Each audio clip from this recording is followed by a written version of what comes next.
Class 11, we are continuing with chapter 6, that is partnership organization, साझेदारी संगठन।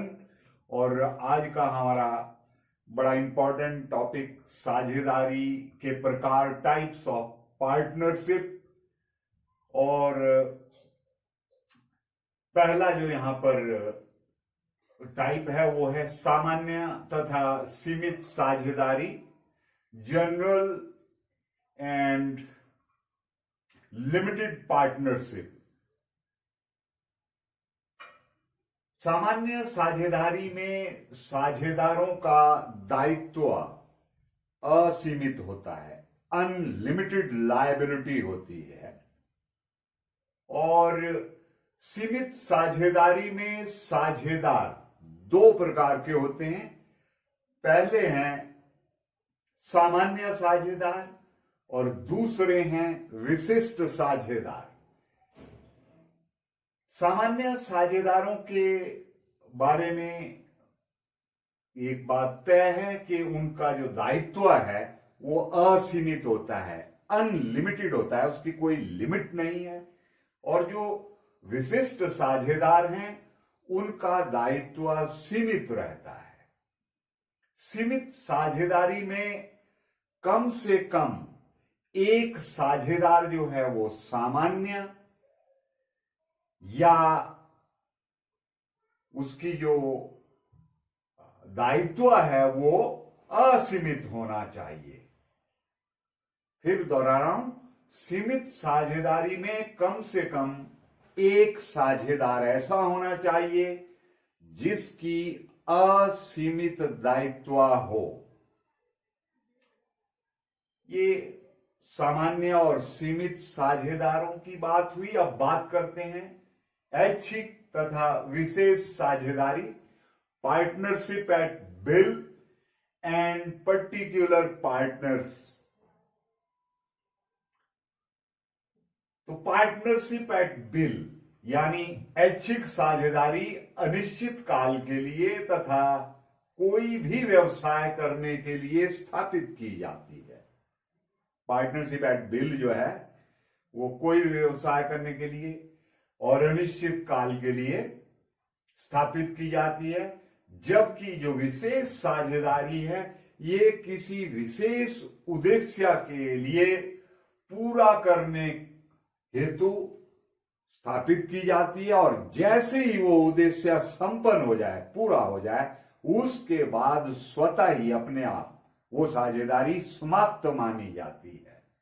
तो ये एक खास बात है इसकी कि जो विशेष साझेदारी होगी वो किसी विशेष उद्देश्य की पूर्ति हेतु के लिए बनाई जाएगी और उस उद्देश्य की पूर्ति होते ही वो अपने आप ही रद्द मानी जाती है। तीसरा है वैध तथा अवैध साझेदारी, लीगल एंड इलीगल पार्टनरशिप। अब इसमें क्या है, जो भी साझेदारी की स्थापना की जाती है वो भारतीय साझेदारी अधिनियम के अंतर्गत उनका रजिस्ट्रेशन करवाना अनिवार्य नहीं है। परंतु फिर भी साझेदारी संगठनों को इस अधिनियम के प्रावधानों के अनुरूप कार्य करना होता है। साझेदारों की साझेदारी की पंजीकरण करवाना वैसे तो अनिवार्य नहीं है, लेकिन यहां पर एक चीज का ध्यान रहे कि जो इस अधिनियम के प्रावधान हैं, जो भारतीय साझेदारी अधिनियम के प्रावधान हैं, उनके अनुरूप आप काम करें। जब साझेदारी व्यवसाय चलाएं तो जो जो बातें वहां उस भारतीय साझेदारी अधिनियम में लिखी गई हैं आप कम से कम उनको फॉलो जरूर करें। और कोई पार्टनरशिप, ये बात हो रही थी जो वैध साझेदारी है, लीगल पार्टनरशिप उसकी। अब अवैध साझेदारी के ऊपर गौर करें कि कौन कौन से जो साझेदारियां हैं वो अवैध मानी जाती हैं।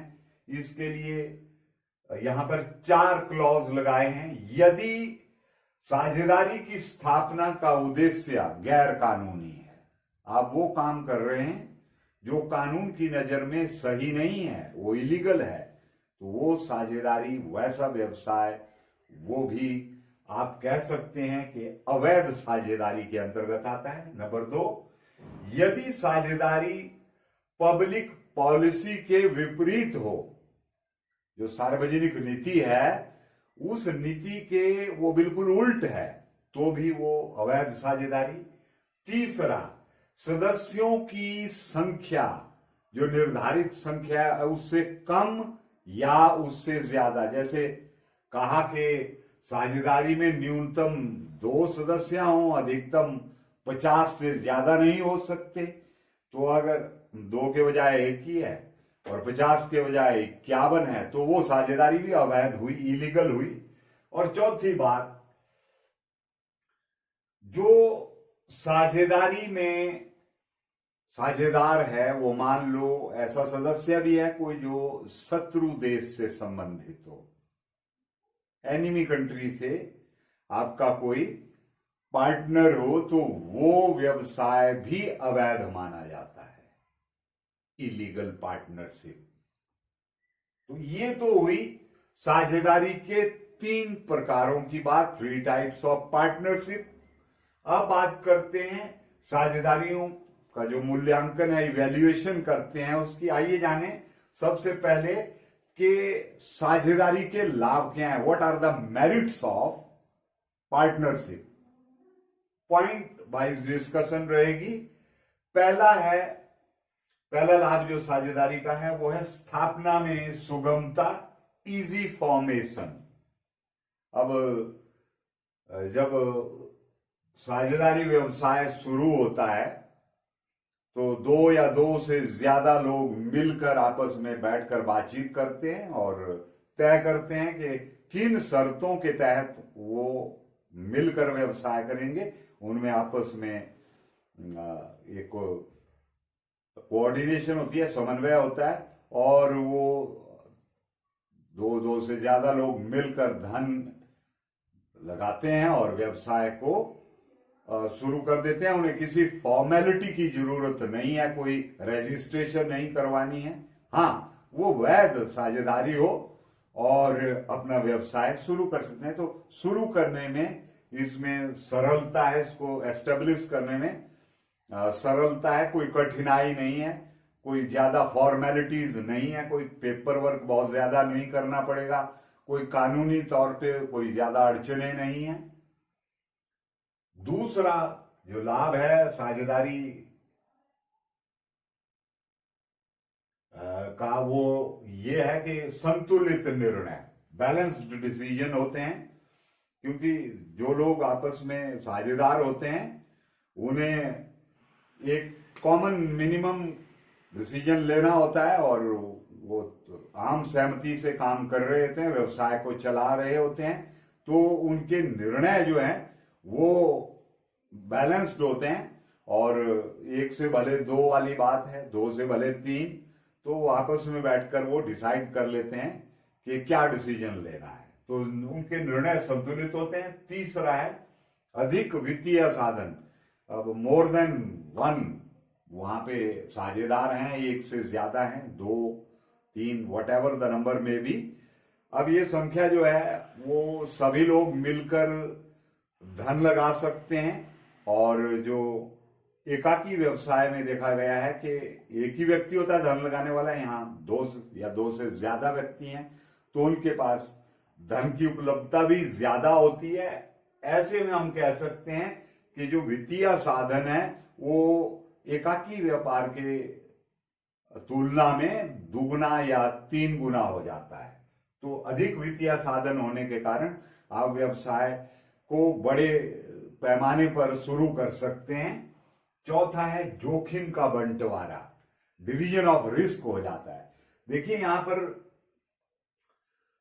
2 से ज्यादा पार्टनर हैं या 2 भी हैं, तो एक में कम से कम जो रिस्क है, क्योंकि व्यवसाय में बहुत जोखिम रहता है कि आप जो धन लगाएंगे वो हो सकता है हानि हो शुरू के वर्षों में और बहुत ज्यादा हानि हो, तो यहाँ पर सभी जो साझेदार हैं वो हानि को उठाने के लिए तैयार रहते हैं।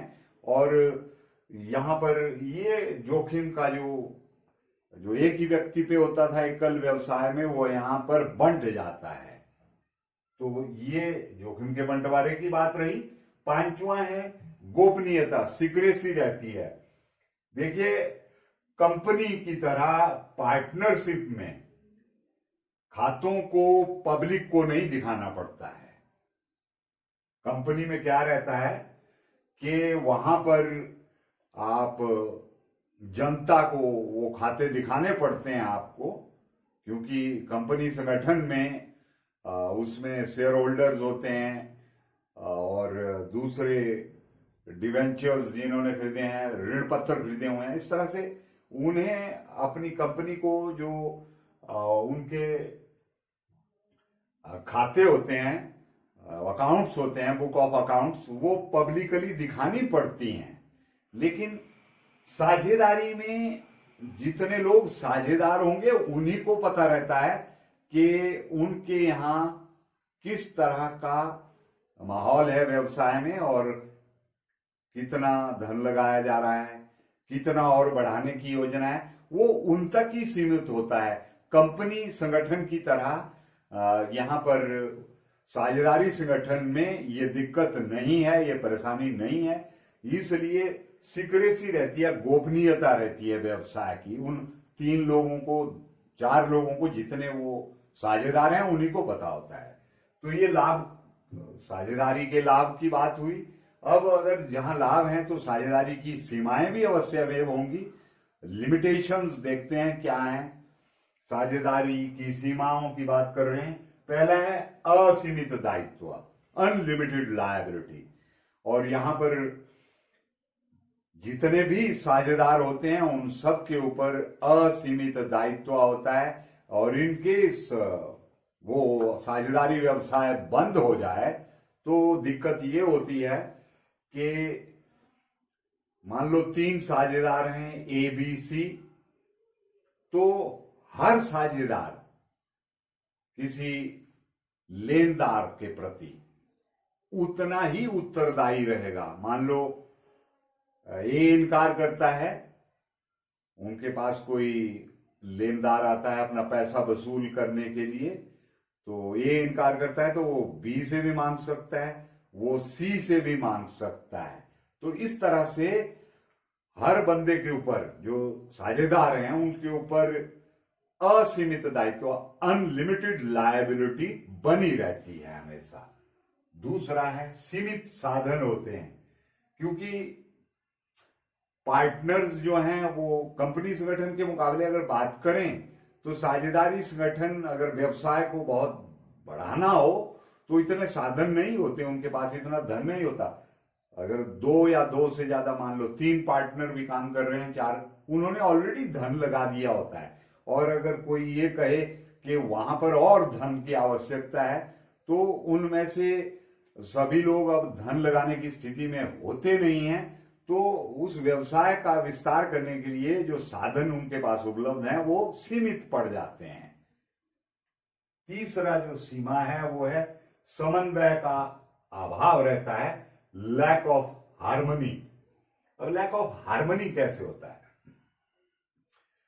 जब 2 या 2 से ज्यादा लोग मिलकर उस काम को चलाते हैं तो पहले तो हमने शुरू में कहा कि वो उनके आपस में बहुत बढ़िया समन्वय होता है, लेकिन अब हम उसी चीज के ऊपर कटाक्ष कर रहे हैं जब हानियों की बात आ रही है।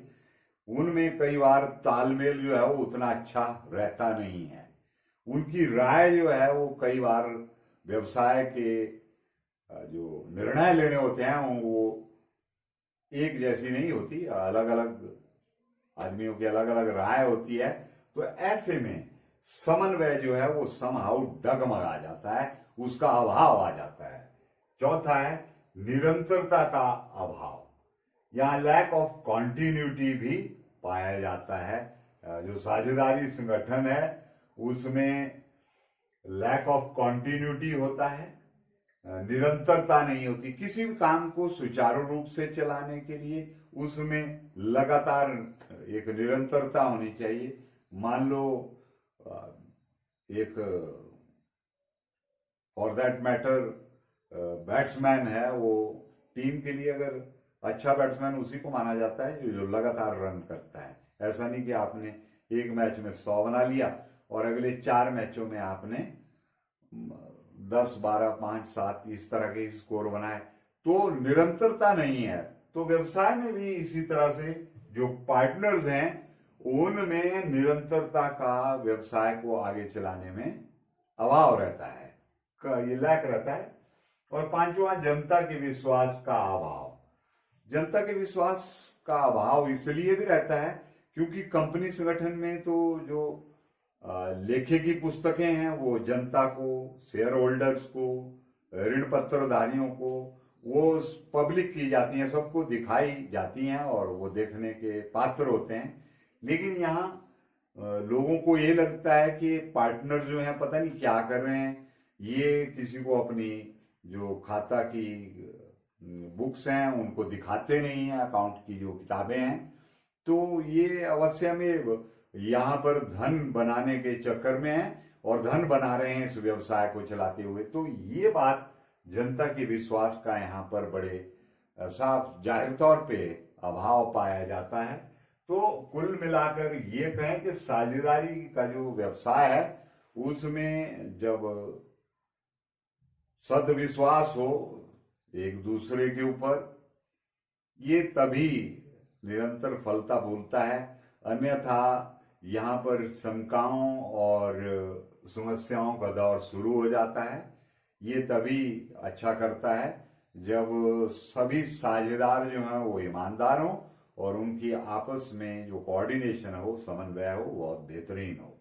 आइए जानते हैं आज का जो आखिरी टॉपिक रहेगा, साझेदारी तथा एकाकी व्यापार में क्या अंतर है। कुछ 8 पॉइंट सिलेक्ट किए गए हैं जिनके बेसिस पर हम distinction between partnership and sole trade. अब एकाकी व्यापार में आपने बहुत सारे पहलू जान लिए थे जब एकल स्वामित्व वाले व्यवसाय की बात हुई थी, तो वो एक ही आदमी द्वारा चलाया जाता है। तो हम यहाँ फिर से उसी बात पे आ रहे हैं कि साझेदारी संगठन में और एकल व्यापार में, सोल ट्रेड में क्या डिफरेंस है। अंतर का आधार ले रहे हैं हम सदस्यों की संख्या। साझेदारी में न्यूनतम 2, अधिकतम 50। और रही बात एकाकी व्यापार की, तो उसमें 2 या 50 की तो कोई मतलब ही नहीं है। एक आदमी उसको चलाता है और वो अपने हिसाब से चीजों को आगे पीछे करता है। दूसरा जो अंतर है वो है एग्रीमेंट का, ठहराव का। तो जहां तक साझेदारी की बात है यहां पर स्पष्ट एग्रीमेंट का होना बहुत जरूरी है। पार्टनर्स को पता होना चाहिए कि वो कितना धन लगा रहे हैं और अगर लाभ होगा तो उनको कितना लाभ मिलने वाला है, प्रतिशत के हिसाब से, एवरेज के हिसाब से, अनुपात के हिसाब से। तो रेशो भी पता होनी चाहिए उनको। तो वो पहले से लिखना पड़ता है, तय करना पड़ता है। तो यहां पर स्पष्ट ठहराव का होना बहुत जरूरी है साझेदारी संगठन में। अब रही बात एकाकी व्यापार की, तो एक ही व्यक्ति उसका मालिक है और इसमें तो एग्रीमेंट का कोई प्रश्न ही नहीं उठता। तीसरा, आइए जानते हैं कि कौन सा अधिनियम, कौन सा एक्ट जो है वो लागू होता है दोनों पे। रही बात पार्टनरशिप की, साझेदारी की, तो यहां पर भारतीय साझेदारी अधिनियम 1932 लागू होता है व्यवसाय के ऊपर। और एकल व्यापार के लिए कोई अधिनियम नहीं बना है।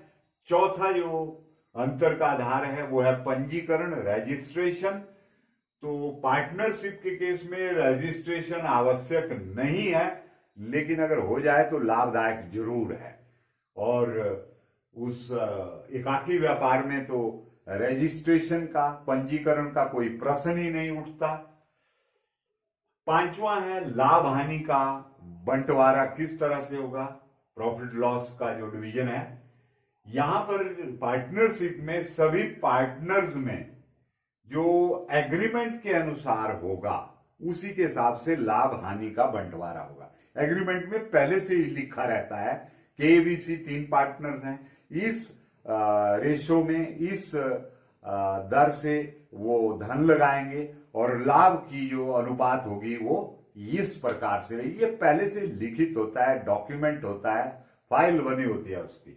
और रही बात लाभ हानि के बंटवारे की एकाकी व्यापार में, तो अकेला स्वामी है, लाभ है तो उसका, हानि है तो सारी की सारी उसकी, दोनों ही सूरतों में। 6th है मैनेजमेंट, प्रबंध की बात करते हैं। तो इस साझेदारी में सभी पार्टनर्स या सबकी ओर से कोई एक वो प्रबंध करते हैं।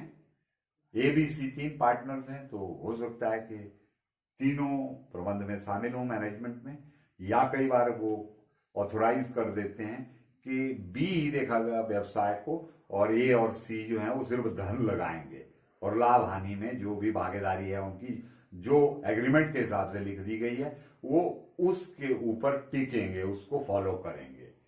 तो प्रबंध के मामले में या तो सभी पार्टनर्स, सभी साझेदार प्रबंध में शामिल होंगे या उनके बिहाफ पर उनकी ओर से एक आदमी जो है उसको देखेगा और बाकी जो है वो सिर्फ लाभ और हानि को बांटने के समय ही प्रस्तुत होंगे। रही बात एकाकी व्यवसाय की, तो यहां पर मैनेजमेंट सिंगल आदमी, वो अपनी मदद के लिए आगे मैनेजर रख दे, एम्प्लॉइज रख दे, वो उनकी अपनी सुविधा के ऊपर निर्भर करता है और धन की उपलब्धता पे, पर करेगा वो अकेला ही आदमी।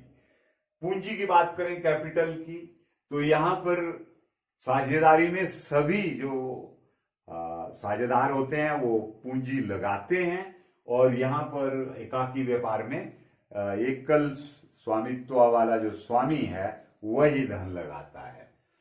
हित के हस्तांतरण की बात करें, ट्रांसफर ऑफ इंटरेस्ट की, तो यहां पर साझेदारी में अगर दूसरे पार्टनर जो हैं वो सहमत हो जाएं, तो मान लो अगर ये चाहता है कि वो अपने हित ट्रांसफर करना चाहता है किसी की फेवर में, तो इसके लिए बी और सी अगर 3 पार्टनर हैं उनका सहमत होना जरूरी है। अगर बी और सी हां कह दें तो ये अपने हित किसी और व्यक्ति के पक्ष में ट्रांसफर हस्तांतरित कर सकता है। और यहां पर तो इंडिपेंडेंट है वो व्यक्ति जो है वो अकेला है, तो वो किसके हित में ट्रांसफर करेगा उसकी मर्जी है। तो these were the 8 major differences between partnership and sole trade। साझेदारी और एकाकी व्यापार में ये 8 अंतर। आजकल का जो दौर है वो बड़ा मुश्किल दौर चल रहा है कोरोना महामारी के कारण, तो stay home and stay safe, stay healthy. कल फिर आपसे मुलाकात होगी। टिल देन गुड बाय, जय हिंद।